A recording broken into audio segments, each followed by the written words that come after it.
just mute their phones, and if they have any questions, go ahead and type those in the GoToMeeting chat box. I definitely don't think this is going to take an entire hour. I'm just going to hit the basics of what you all as supervisors need to do on a daily basis within WebTime. And I believe Tasia has already provided you with a couple of handouts on time cards, approvals, and the supervisor dashboard. Is that correct? I have them with me, but I was not able to get in contact with everyone, so we'll grab those afterwards. Okay. So basically, when you get a chance to look at those guides that you'll be provided, I'm just going to go through basically everything that's on those guides. Like I said, I don't think this is going to take the entire hour. I'll definitely leave some time for questions, but unless anybody has anything else right now, I'm going to go ahead and jump in. And I will share my screen. Can everybody see my WebTime login screen here? Okay, great. This is not what you will see when you log in. This is what I see as system administrator. But this is your WebTime supervisor dashboard. Couple of pieces of functionality I want to go over here before we move on to anything else. First thing I want to point out is where it says My Employees. For me, being the system administrator, I see everybody.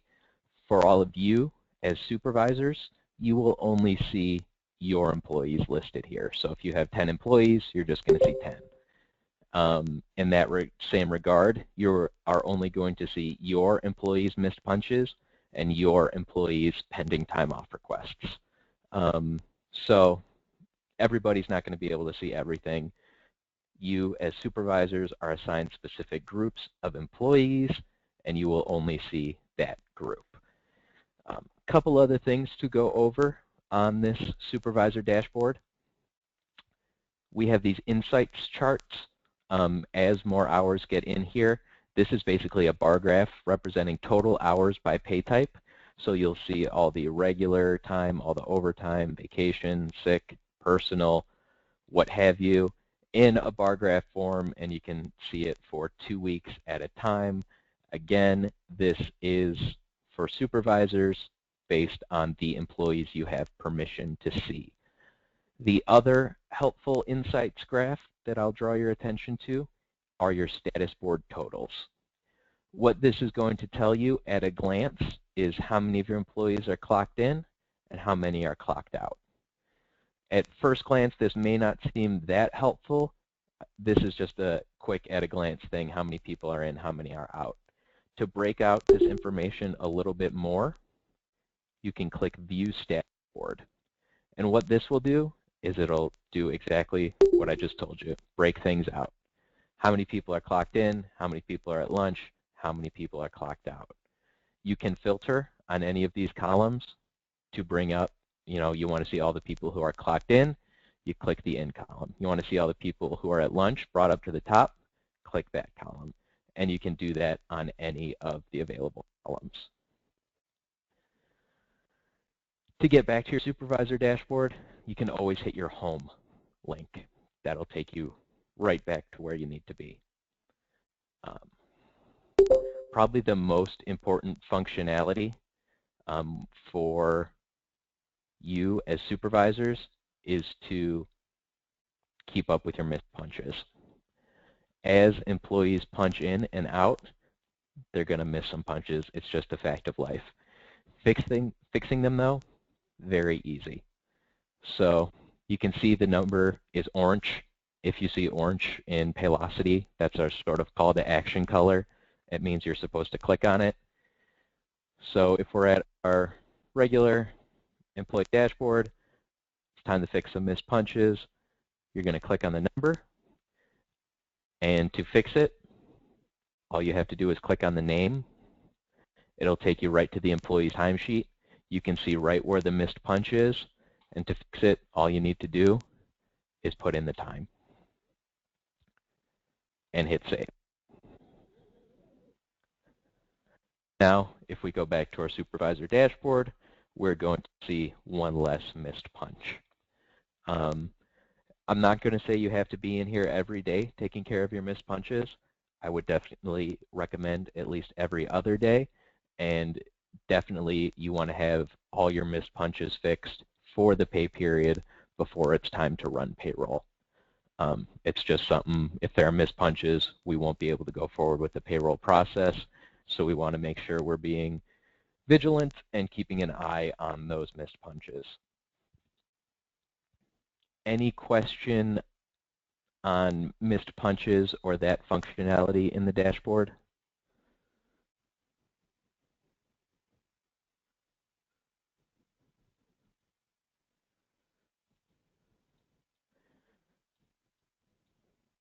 Okay, I will move on. Next thing I want to show you on the supervisor dashboard is your pending time off request box. This is going to be as your employees start sending in time off requests, vacation, sick, personal, what have you. Those are all going to populate out here. Again, very straightforward. It will tell you the employee's name, when the request was submitted, when the request actually starts, what day it starts on, how many hours were requested, the total days of the request, what benefit it was if it's vacation, sick, personal, what their balance is, and if they have any future approved time. What you can do from this point is you can approve or deny those time off requests right from here. You see this checkbox on the left.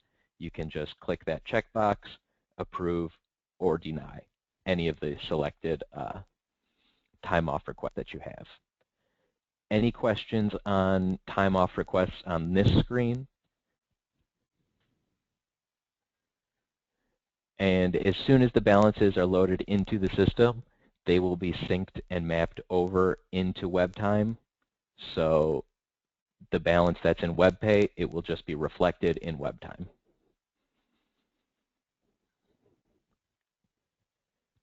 If there aren't any more questions on this screen, I'm going to go ahead and hop over to something else time off request related, which is the time off calendar. As you have employees starting to request time off, as soon as those requests are approved, they will populate on this calendar. This is, again, just something quickly at a glance where I could look at the calendar for the entire month and say, okay, who do I have off this day? Are there too many people taking off this day? It's just a simple thing to see where you're at on the day. Another piece of functionality on the time off request calendar is you can add a time off request for an employee. For example, if you knew you had an employee who was going to be off tomorrow and they did not send off their own time off request, to add one for an employee, you can double click on a day in the calendar. It's going to bring up this add new request box.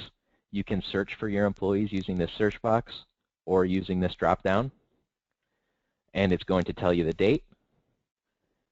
For benefit type, you can pick what the benefit is, put in the amount of hours, and then hit submit, and it will automatically show up on the time off request calendar, and it will show up on the employee's time card as well. When employees send a time off request, supervisors will get a notification. I can show you all of the notifications that supervisors will get. So a supervisor gets a notification when an employee submits a request and cancels a request. And an employee will get a notification, and these are email notifications, when a supervisor approves, denies, cancels, or submits a request on their behalf. Time off request notifications are currently the only email notifications that we have. Any other notifications will take part in the Paylocity system. Any other questions about time off request calendar, time off notifications, anything to that effect?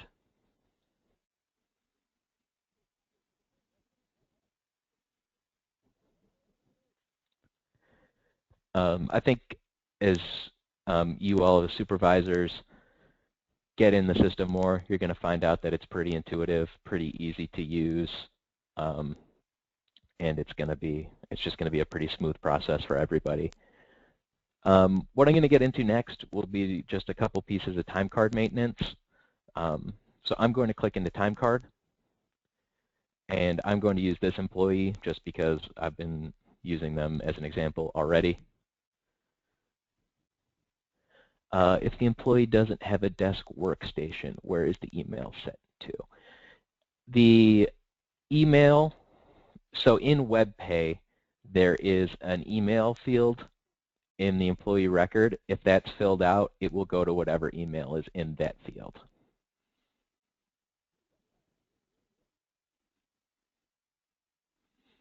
And that's not something I'm really going to go into any deeper because I don't want to log into WebPay and get into WebPay stuff. I want to keep this focused on what we're going to be doing in WebTime. So this is your employee time card screen. Again, to reiterate, you will only see your employees on this screen. You can search for them through this drop-down. You can search for them in this search bar. And it's pretty self-explanatory. The first thing I would recommend is when you log in, go to your preferences, and on this totals line, make sure you have regular, OT1, and unpaid checked. That's going to show you these options, not options, show you these totals, on the right-hand side. It's just a good, quick, at-a-glance way to see things.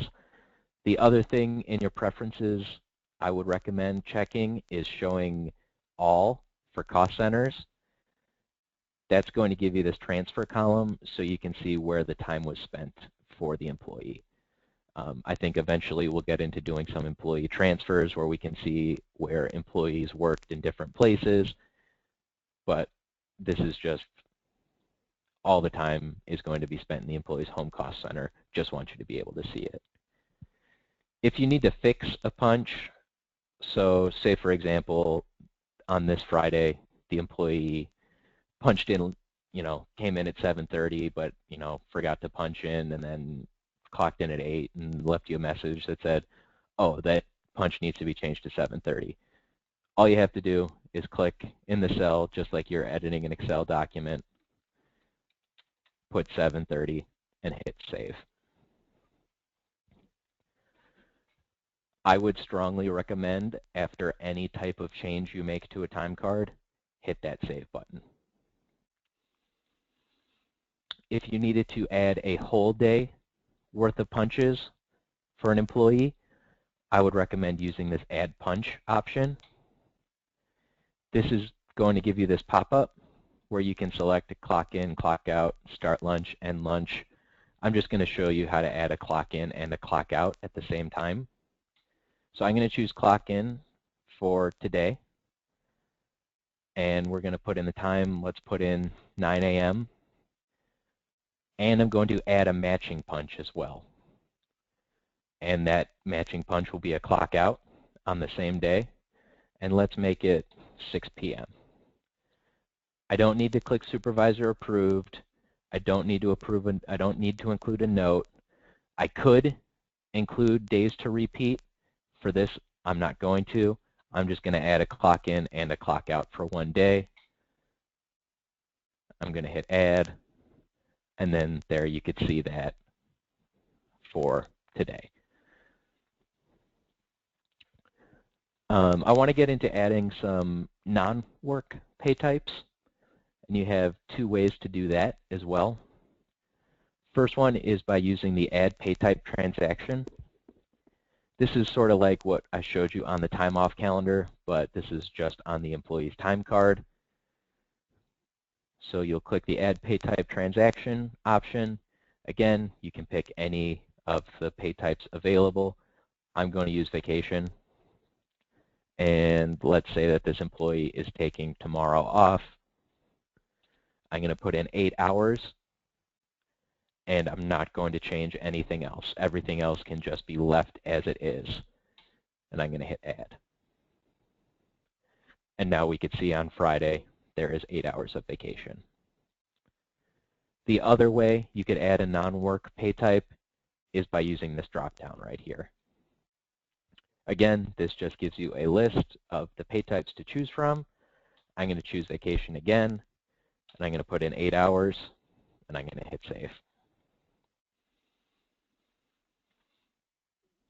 That is your basic time card editing, fixing, adding non-work pay types. That's really everything you're going to need to know on time card functionality. What are some questions that you guys have on that?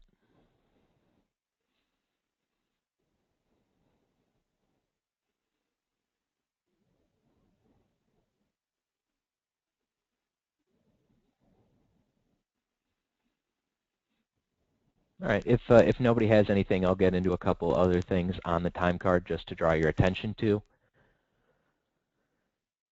You see we have two totals boxes down at the bottom on the totals tab. This total is for the pay period, and this just tells you how many hours, and this just says 48 regular hours, OT1, lunch, and unpaid. Lunch and unpaid is always going to be the same. And over here, this is totals by pay type. So you can see there's 16 hours of vacation, 32 hours of work. If you add those two numbers up, you get 48 hours total. You can also, once benefit balances are loaded in, you can check an employee's benefit balance by checking this next tab called benefit balance. For the most part, you're going to be looking at the available balance as of today column, and that will give you this particular employee's benefit balance. Pay adjustments and schedule we're not really going to be using, so we don't need to worry about those tabs. Any other questions on time cards?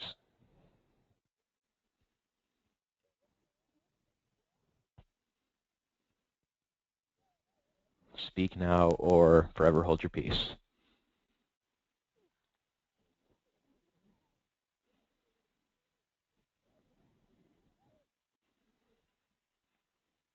Okay, nobody has anything on time cards. The last piece I want to hit on is approvals. Approvals of your employee's time card should always be the absolute last step in your process as a supervisor, and I'll tell you why.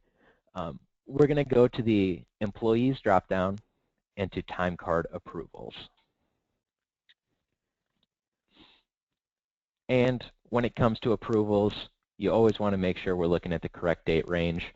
When you're doing approvals, you're always going to hit previous first, so you're looking at the correct pay period.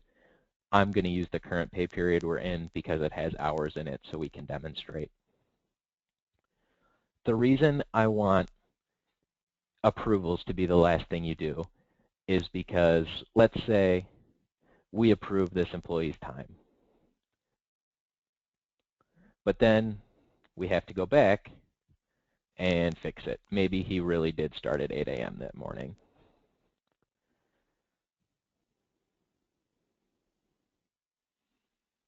If we go back to the time card approval screen, oh, it does stay.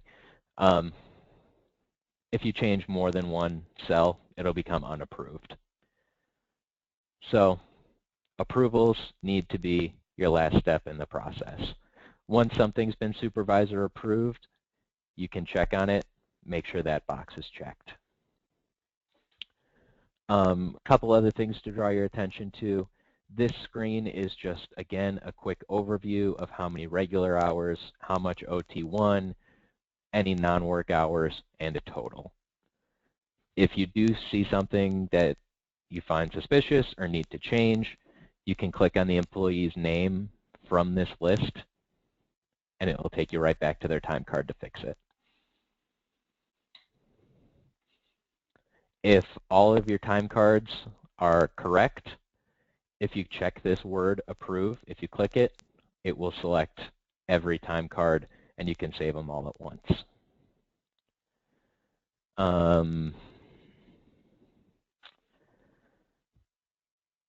This is also a good way to see who has missed punches, because all of these need to say 0.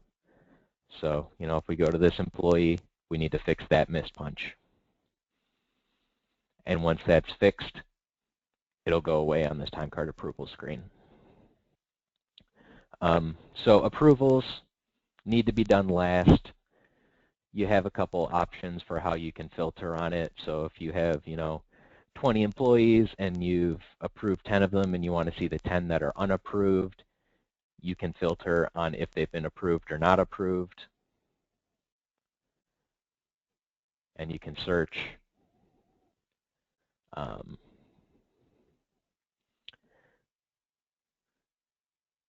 You can approve with missed punches, but you should not. It'll get to the point where, as an administrator, you're closing the pay period, and you cannot close the pay period with missed punches. So those need to be fixed. What other questions do we have on time card approvals?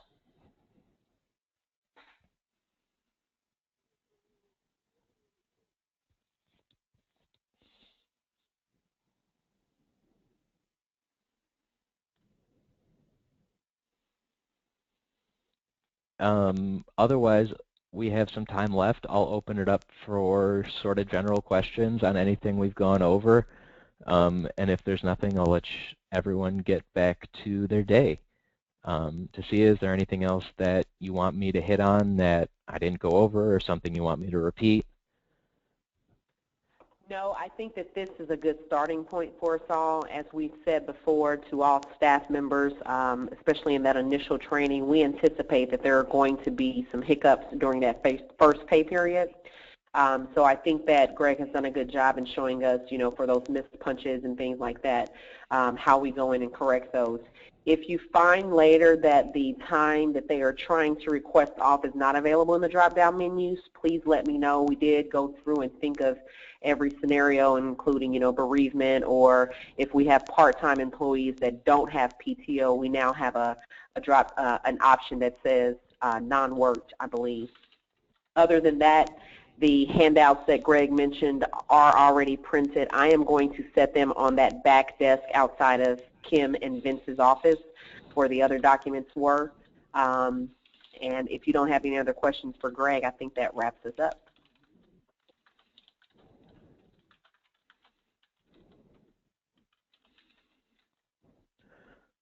All right. Like I said at the beginning, I was recording this. It should be a quick watch. I'm sorry you have to continue to listen to my voice if you forget something, but I am going to convert it into a video file. I will get it over to Tasia, and she will distribute it out to all of you. And I will also be providing you guys with those employee badge numbers that he mentioned earlier as well. Correct. So unless we have any last-minute questions, I'll let everyone go.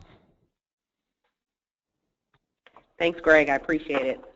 No problem. Everybody have a good rest of your day, and be on the lookout for the recorded training coming your way. Thank you. You too. Okay. Bye.